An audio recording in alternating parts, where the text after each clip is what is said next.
I thought I was a great basketball player. I thought I knew all the answers. I thought that relationships could fill what this empty spot was in my life. Welcome, ladies and gentlemen, to the official Emmaus Athletic Podcast.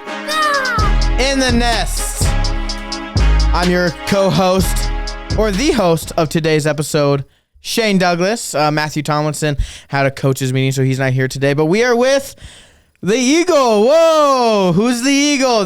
We have a special guest today. So we just had them wear their little Eagles heads, and please welcome to the show for the second appearance. Who is it? Luke Cerwinske. There we go. So hot in there. Yeah, sweating a lot. Luke Cerwinske is a fellow admissions counselor as well as Emmaus athlete. You played 1 year in basketball, 1 year in soccer. Yep, played both of them. So you had to get them in there. Made your way around, right? So you tried out both. Understand it from the Emmaus athletic side of basketball as well as soccer. Yep. Now you just got to do cross country, but you ran track. I did. Ran track in high school. My best sport was probably track. You went to Drake Relays, correct? I went to state twice. But there you go. That was back in the day. I'm not going to be that guy that talks about his high school. But I'm gonna ask you about it right now. Like, how did you finish? Did you at state? Yeah. We didn't do so hot. So I made it to state in the 4x4, so 400 relay, 4x4. I made it in the distance medley, running the 200 leg. Yes. And then I made it in the 4x8, running the anchor leg of the 4x8. The anchor. Yeah. So you're the fast guy. I don't know if I was fast, but I just loved catching people. Okay. So that was why I ran the anchor. Fair enough. But at state, we totally flopped in the 4x8. I'm pretty sure we got last at state. The 4x4, we did like okay in like middle of the pack. Mm-hmm. And then the D-Med, we had an insane district final my senior year. And we were ranked, I think, 7th in the state going in. So we were like... What A is this? What A? 1A. Okay. Which is like... In track, it really doesn't matter. Sure, like, if you're fast, you're fast. Mm-hmm. But then we were ranked 7th in the state, and then... I think we got like 16th or something in the state. Tough. We flopped every year at state. That's tough. So, well, Luke has been on the show before. He's a friend of the show. You listen pretty much every Thursday at 9. Yep. I hear you from the desk in front of me, so I get to listen to my voice every day. We've also have updated our board in the back right here. Sometimes we tend to forget about it, but that's a good thing. Honestly, it's a good thing to forget about that. But with that said, Luke, remind everyone what your favorite coffee drink from the Bean is, just for a little friendly gesture. Okay, so from the Bean, I actually do not like coffee. Yes. I've tried. My wife makes me try. I can't do it, dude. It's bad. So I love tea though, but I never go to the Coffee Bean to get tea because I just bring my own. But I always go to the Bean and get a Blue Lotus probably once a day. I really try to cut back, but you get it more than once. Yeah, there's days like yesterday I had it twice, and today I just had a Red Bull and a Blue Lotus. Yeah, so I got the caffeine. I need to go down. I went 2.5 weeks at the beginning of the month without it, and now I'm like, no, I got to do it again though. Yeah, you see that with a lot of students going through some counseling psychology classes have to give up an addiction. You don't want to call it addiction, but something, I mean, it kind of is though. I guess everyone is addicted to caffeine at this point. If you're friends with Luke or you just love Luke so much, now you know his favorite drink is the Blue Lotus from the Coffee Bean. Make sure to give him that whenever you see him, or if you're feeling gracious of any sort. Of course, mine is the Ice Spice Chai with oat milk with pumpkin spice. So if you give me that white girl drink, I would love that as well. Okay, that's what it was. I was gonna say I thought you liked the pumpkin. I'll take the Blue Lotus. I'll take anything. But with that said, let's get into the show. So today we're going to it's gonna be short segments. We're gonna talk about regionals and recap regionals and what happened. And then we're gonna also get into a sports testimonial. So we're gonna hear a little bit about Luke and his experience with growing up in a Christian family going through sports as a Christian, developing and truly understanding what it means to be, someone who carries their cross, not just off the field, but on the field or court. And then hopefully we'll have some time for another top five segment. I believe we might have done in the past, but it doesn't matter because it's a fun top five with a lot of new things are added to Emmaus in that specific category. But with all that said, Luke, let's talk about regionals. So the men's and women's team just traveled to the lovely state of Michigan, the soccer state, as I know it as. If you don't know, Michigan's huge, a soccer state, huge in soccer. But playing against our new region, what's our region? Region? It's Midwest or North? I don't even know what it would be now. Man, it's Michigan. It's not the Midwest. No, but like all the new, so all the team we talked about it last time in NCAA. There's new regions, and it consists of Maranatha, Moody, Great Lakes, Grace, Kuiper, and Emmaus. Yep. So those are our teams that we're going to play every year in regions. They've expanded, and they have I don't know if they expanded, but they expanded some regions and mixed around based off of location to make it more sense, make it make sense. So we went to Grace. We traveled to I think it was at Grace. Yeah, traveled to Grace to play, and the men's team had a rematch against Maranatha. Yep. Played them 3 times this year. Did you have an opportunity to go to any of the games that were home? Or against Maranatha? The one game home or even away? Did you watch any of them? I was at the home game when they played Maranatha. It was a tough one. It was a heartbreaking one. It was just a couple weeks ago, too. Yeah. So, but hats off to Maranatha. They kept through and played a good game and won. It's true. And honestly, that kind of carried over to this game. Yep. It's tough to beat a team 3 times in a row in the season. And Maranatha took the W 78-62 against our Emmaus boys. So really tough. Men, come on. Sorry. Give it to them. They're sorry. Men. Okay, men. So not the way you want to finish the season at all, especially as a senior. We're losing a couple seniors this year. Yep. So shout out to those seniors and everything they've given to this program. We haven't graduated a senior from our men's team in quite a while, and Matt has talked about that in the past. So really awesome to see them persevere for 4 years and do incredibly well, going to regionals. A couple years back, you were on that team. Yep. So speak on that. What do you think of as a senior, just the season not ending how you really want it? Well, I mean, so I played at Emmaus my junior year. Yeah. I transferred in, played my junior year. We won regionals. Kind of honestly just a Cinderella story. Like, we did not play good through the season. Yeah. And then we kind of just really shaped up in that regional tournament and made it to nationals. And like, we knew we could be a good team, but I mean, obviously any team can be good when they start hitting their shots. So then going into soccer, I played soccer my senior year, and I absolutely loved playing soccer. Nothing against basketball, but no, nothing against basketball at all. It's just, honestly, it's like I trained my whole life to try to be a basketball player. And I've always loved soccer. And so being able to play it finally on a team was like, it was just awesome. A great experience. But still, my senior year, we played at Crown. We lost. It was a regional game, first round, played against Crown.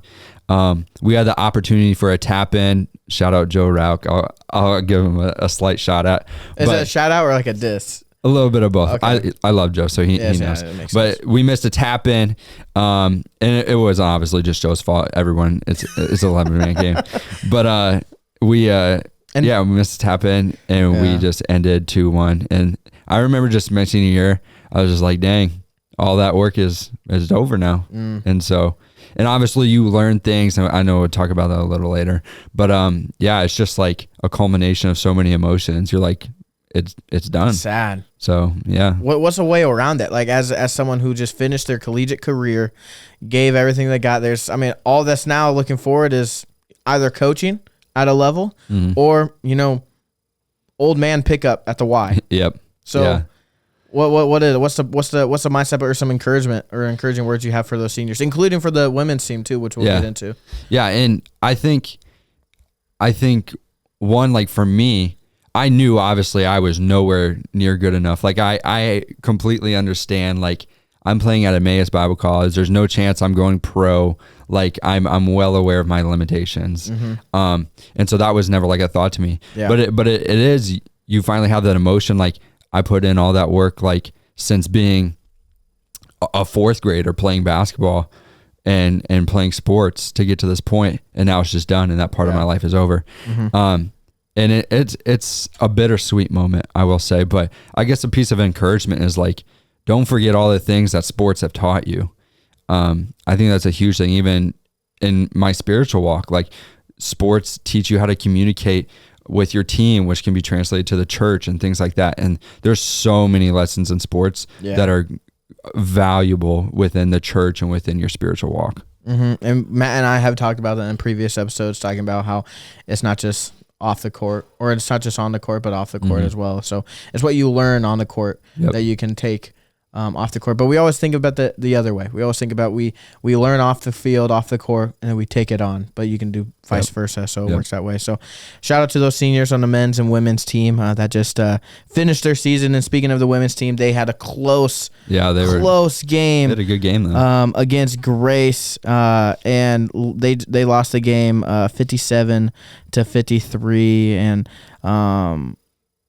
the Grace men's game, women's ended that way. Super close game, a very good game, as you said. And for the Midwest region, Great Lakes ended up winning for women's and going to nationals, and then Grace for men's.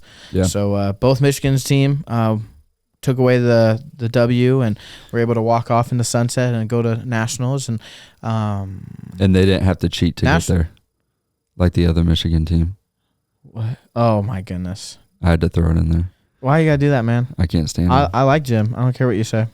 Yeah, it's because you're a Chargers fan. I know. That's it's true. Ridiculous. Honestly, but even if he wasn't on the Chargers, I wouldn't care too much. Yeah, whatever. If the Vikings draft JJ McCarthy, I'll cry.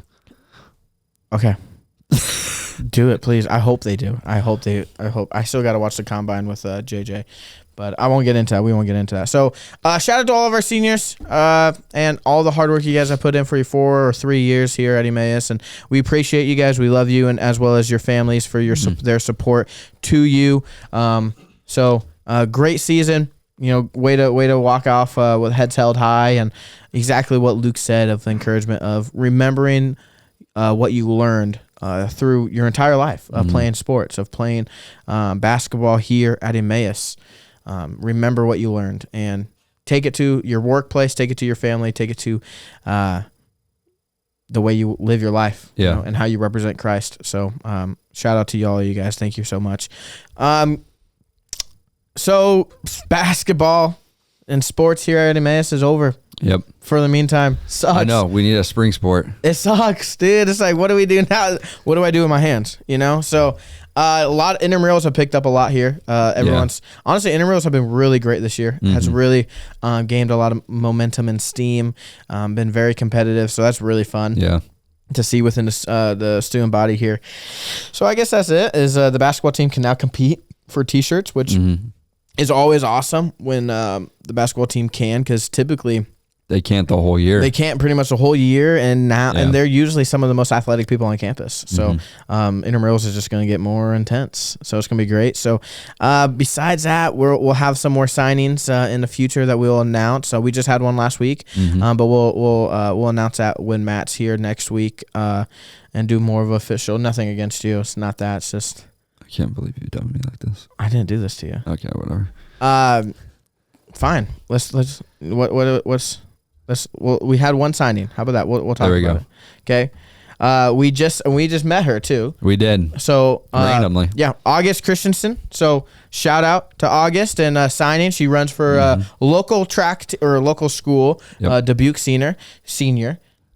For cross country. Did I say track? I don't know what you said. She signed for cross country. Yes. And she's a good cross country runner. So if you should totally go to our Instagram, like the signing post, and just kind of what it says is her PR is a 2150. It's pretty good. Yep. So Dubuque native, and she's going to join their Eagles as Dubuque senior, having one of the top high school programs in the state of Iowa. So we're super excited to have her. Dubuque senior is a bunch of athletic kids. They're good at everything. Yeah.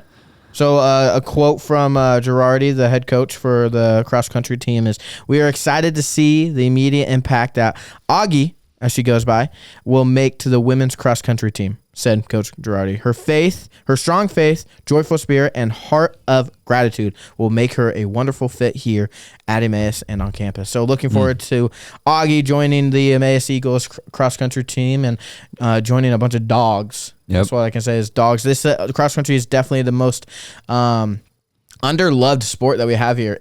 No shot at anything. Oh, yeah. I feel like cross country is always like that though. Mm-hmm. Like I ran cross country in high school. I loved cross country, and just no one pays attention. I swear, it's tough. It's just sad. hard. And you can't go to the games. Yeah, it's matches, not like you can go and just watch them in one place. You got to run around, which I think is kind of fun. I love going to cross country meets.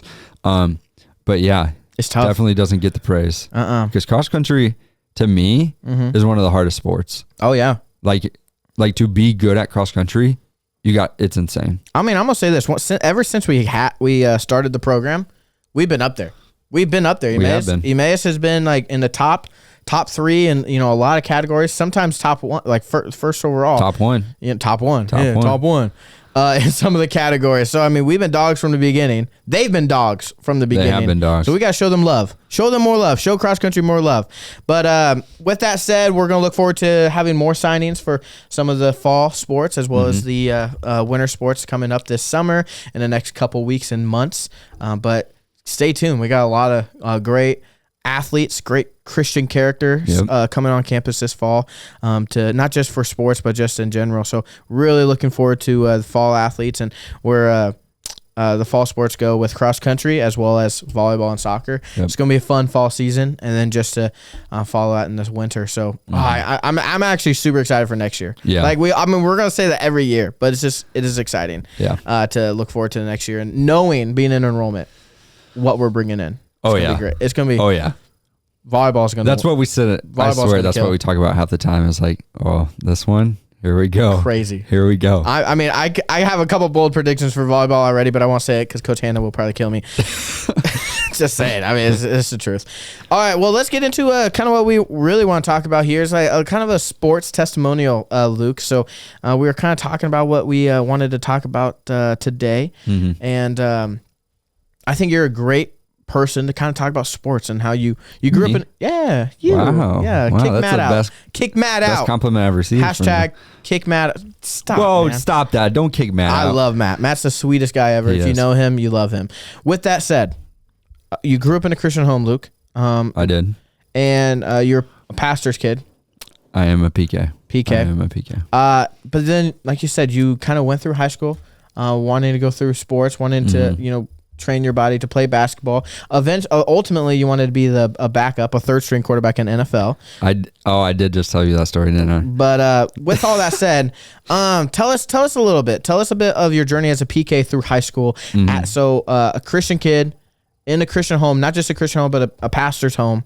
And how did that affect you in positive and negative ways through high school? Yeah. So, with athletics, of course. Yeah. So in high school, I'll be honest, I guess my quote unquote, day of salvation, I was probably like 6 years old when I was saved. So I grew up in Georgia for about 4 or 5 years, while my dad was getting his pastoral degree. And while I remember going down there, real Southern Baptist preacher, I remember him saying, like, if you get in a car accident tonight, are you going to go to hell? And I was like, dude, I'm 6. I'm terrified.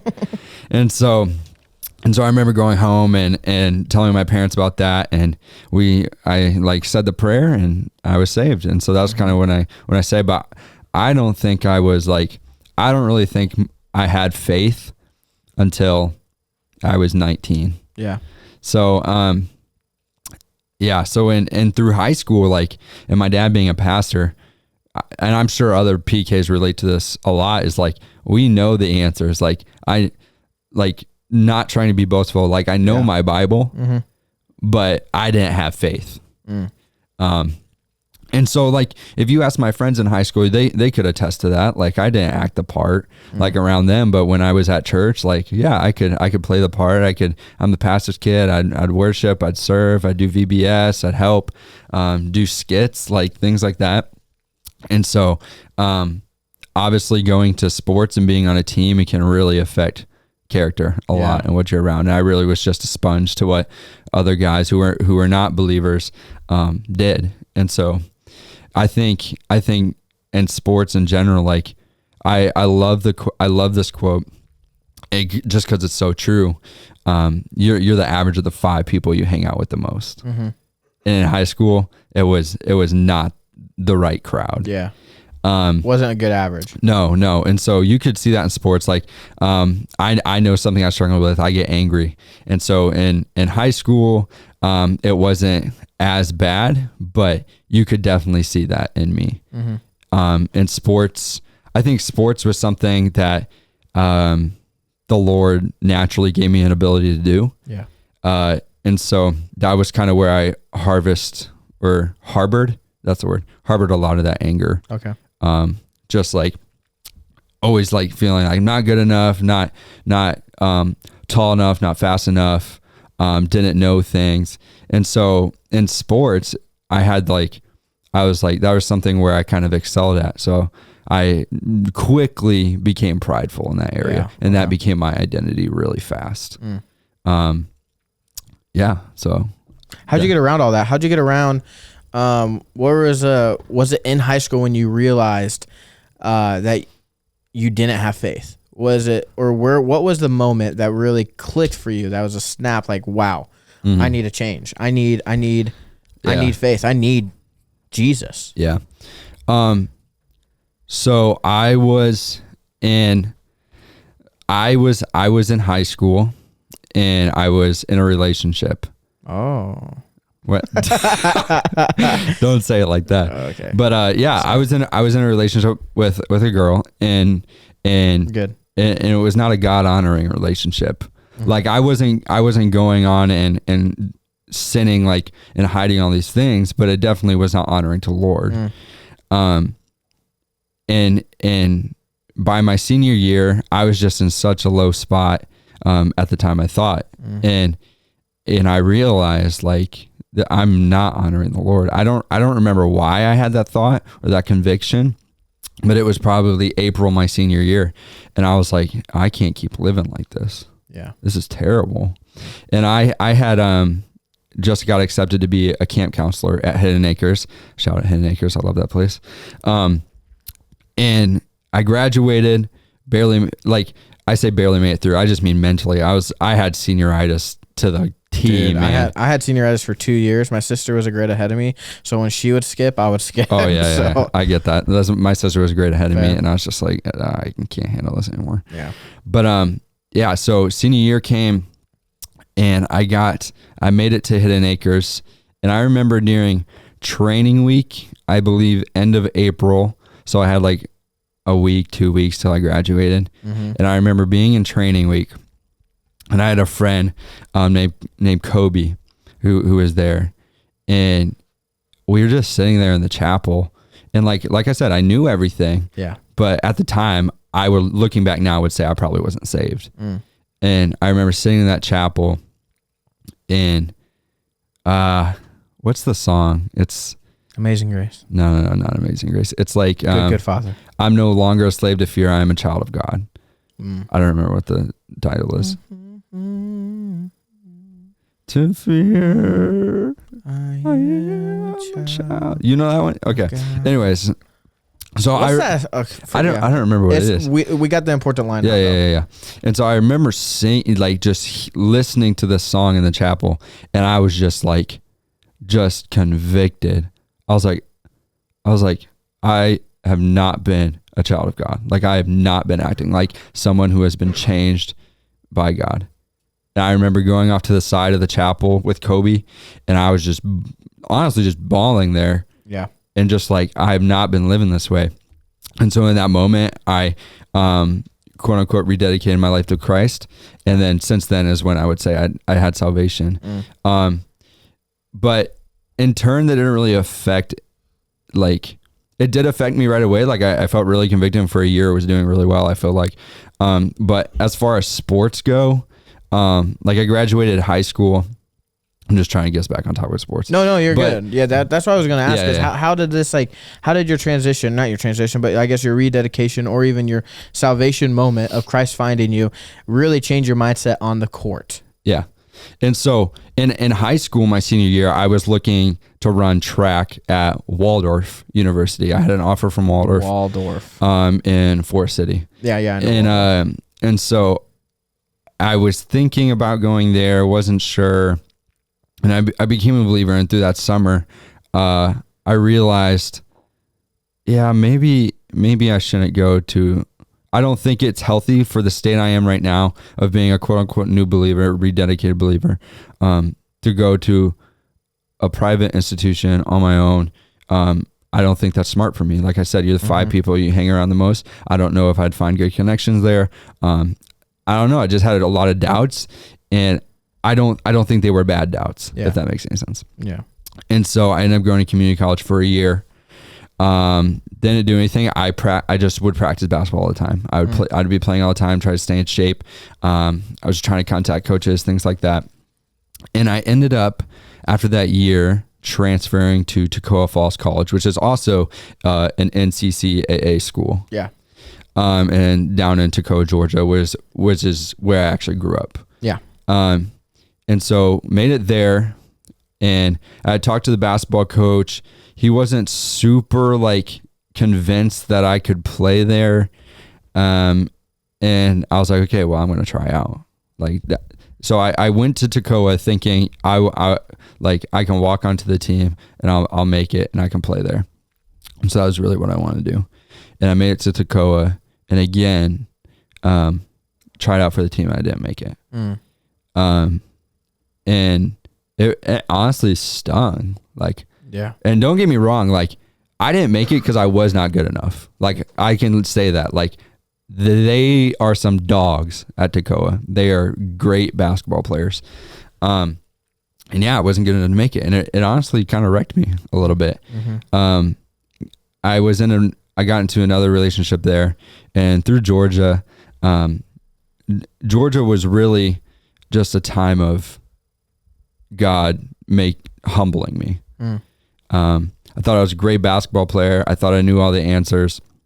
I thought that relationships could fill what this empty spot was in my life.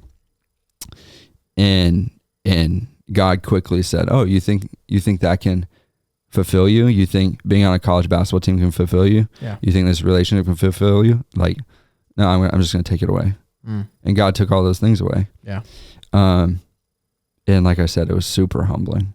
I went through a really just rough time mentally, just struggling with mental health and physical health. Like, just what I kind of tell people, like, well, how bad was it? The mental problems like caused me to lose like 40 pounds in 2 months is kind of how I explain it to people. It's like, wow. That's the mental state I was in.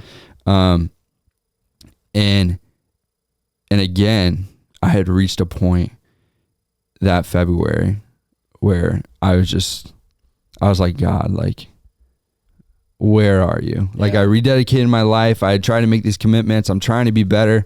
Like, what's going on, man? Like, I thought I was committing to you. Why aren't you helping me? Yeah. Like, do you find that as like maybe your identity wasn't wrapped around Jesus? Exactly. And your identity was wrapped around sports. Oh, yeah. Yep. Other things as well. Yep. And I feel like that's the case for a lot of athletes. Yeah, and as you're speaking right now, I just think about how many other people are in the same situation. Oh yeah. Around the world. There's how many people are in the world? Like 8 billion. Yeah. 8 billion plus 9 billion, close to it, almost 9 billion. If not, we just reached it, right? Or we just reached 8. But either way, there's so many people, especially in the States, are going through the same things as you. Like, probably grew up in a Christian home, and their identity wrapped around athletics, or identity wrapped around something else, and they get lost. Oh yeah, and it's sad. Like, as much as I feel like Christian athletes can say, well, I can honor God through my sport, which you very much can. You can honor God through your sport, but Satan can also use that sport to be an idol. And I feel like we forget both sides of that. And so the real question is, which side of that scale are you on? Are you truly dedicating your sport, your effort, your attitude to Christ? Or are you using your sport as an idol to say, well, look what I can do. Look how good I am. Like, look what my team's doing. Like, what side of scale are you on? And it's really a question we need to ask, just in sports in general. And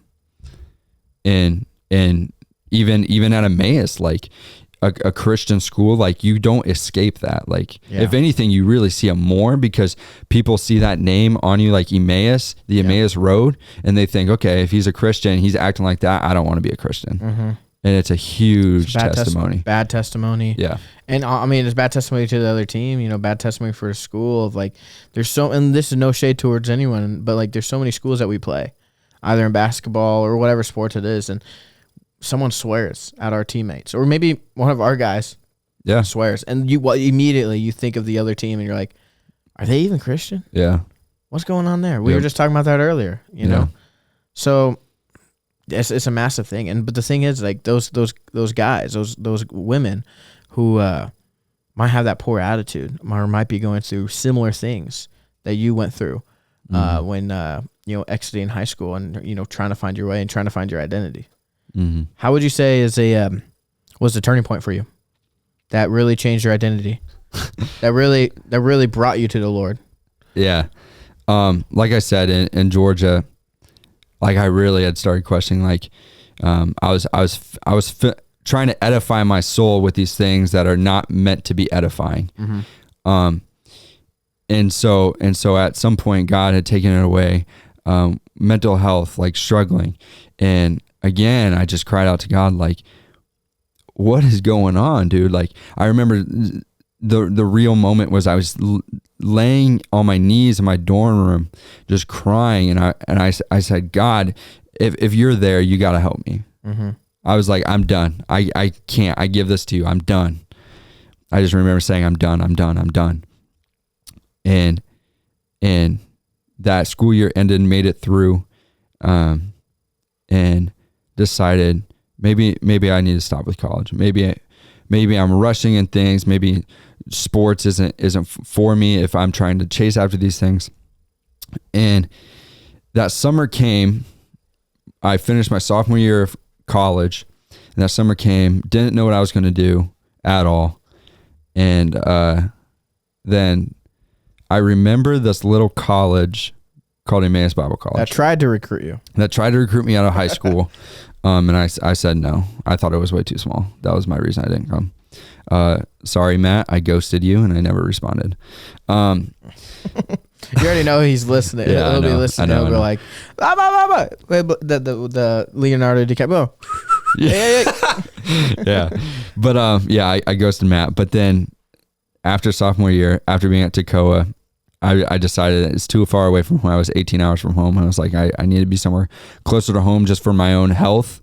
And I was like, you know what? Let me go to Emmaus.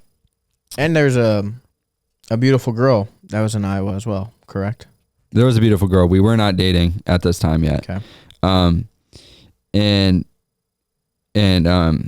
So you threw me off track now. I did. But I'm 2 weeks before school classes start at Emmaus. 2 weeks before classes, and I text. I remember going through my phone just randomly. I was bored.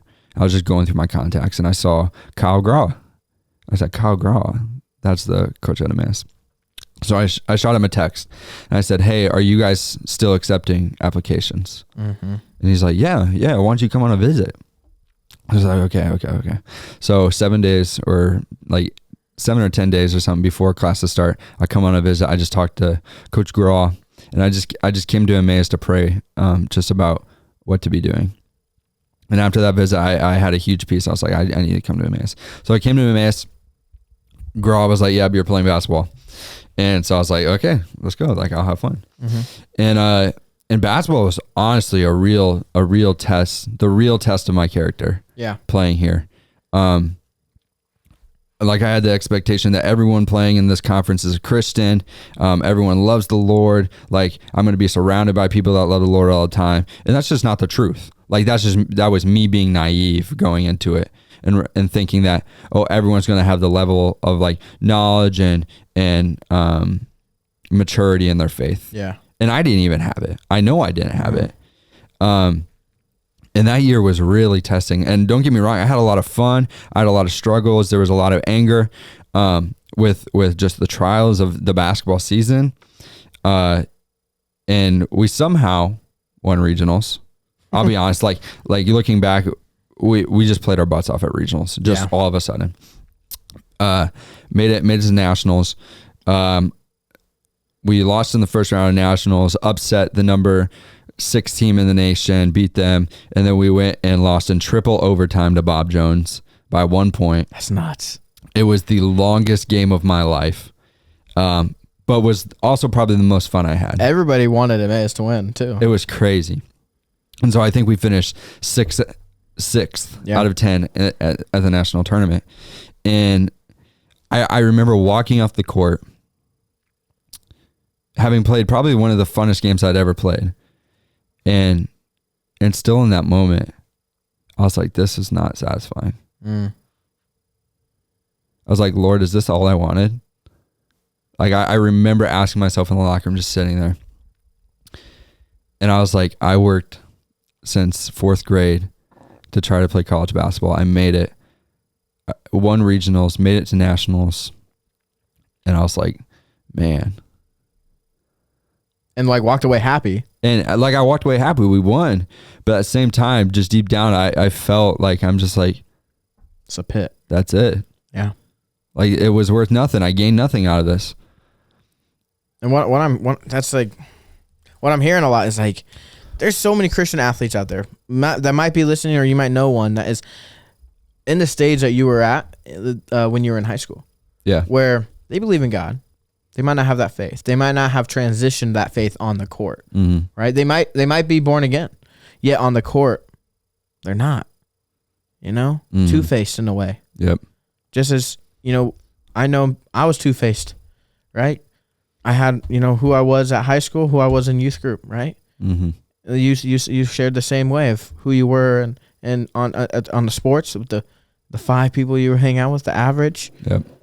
And how sports impacted you negatively, as a Christian athlete, as a pastor's kid in sports, and how you acted in church. So there's so many people out there today. What's to bring it all together and to wrap this up, but what's some encouragement or some wisdom you have for people out there that are going through the same things as you, that are struggling with identity in sports, identity in Christ, not in sports, but struggling with their identity in Christ while playing sports? What is some wisdom or advice you have from what you've experienced? Yeah, I think to start like that point, if you're having the struggle of like, wow, I feel like my identity is wrapped up in this, like if you're getting angry, like it's okay to be like upset if you lose, but if you're getting angry, it's not producing righteousness for Christ. And like, I was the same way. I'd be angry. I'd be mad at people. I'd harbor anger and rage towards these people, even on my team. And if you're at that point and you're recognizing, wow, this isn't what it's cut out to be, that's a good place to be. To be able to say, I recognize that this is a problem. That's a great place to be. Yeah. There's so many people that I played with, that I still hang out with, that will be playing sports and be so upset that they're just blinded by it, and they do not care, and they're ruining the testimony of Christ, not themselves. Like people may say, oh, look at them, that's how they act. No, but you represent Christ. You are an ambassador of Christ. Yes. And you're wrecking your testimony. So I just want to say, if you can recognize in yourself, like, I may be struggling with it, great step. Great step. It's the first step. I know for me, something I really struggled with was being angry. Like I said, I would just harbor a lot of anger. And so my senior year playing soccer, that was something I really tried to work on. Was just allowing my effort, my attitude to be in control. And so I think for athletes, a big one to focus on, and my encouragement for other people to work on, is like, how do you handle conflict? I know a lot of time I don't handle it well. Yeah. I know that. It's something I really struggle with and I still want to work with. But during that time, like, I think as Christians, a lot of time, especially in sports, we think that conflict is bad. Like, oh, we're Christians, we can't have conflict. We can't approach it. That's not true. Like, if we can approach it in a rational way, and be able to speak to each other like humans, it's okay. Like, it's okay to have conflict. It's going to happen. Yeah.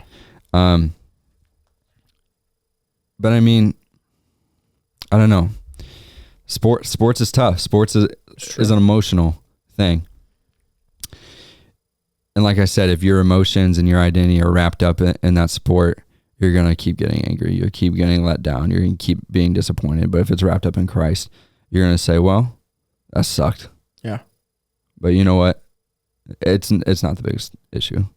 Just like you said, in the walking away from that final game of yours in basketball season, walking off that court, playing probably the funnest game you've ever played and upsetting some teams along the way, it wasn't enough. It wasn't satisfying, because the only thing that will satisfy us is Christ. Yep.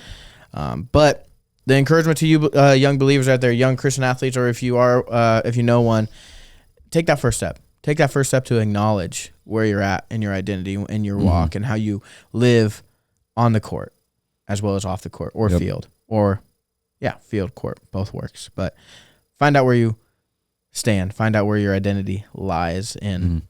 If you're the same person on and off the court and field. Luke, I just want to thank you for everything you said. I wish I could talk longer. I felt like I was rambling a lot. No, you're good, dude. You had a lot of great stuff to say. Don't put yourself down.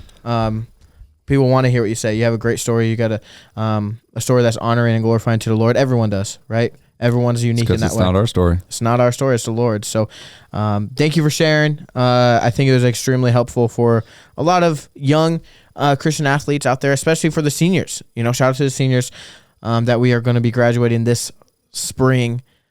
Take Luke's words as advice and as wisdom as you carry on outside of Emmaus, and what you've learned from your sports teams, your coaches, throughout the years, not just at Emmaus. And for you high school athletes, the same thing. Take what you learn and know and understand and find your identity in Christ, because he's the only one that will satisfy you. Not a state championship, not a regional championship, not a national championship. With that said, please like and subscribe. Follow us on all social media platforms. Check out Concerning Him.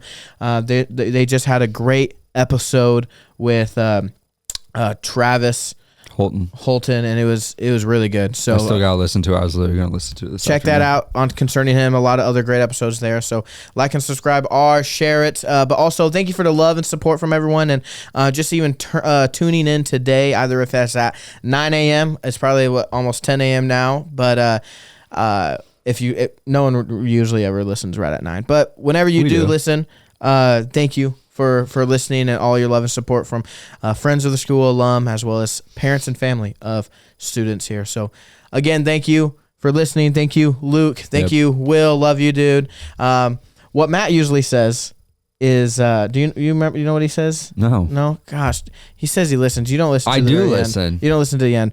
I'll just be Matt. And I'll sign us off. But guys, it's a great day to be an Eagle. Have a great day.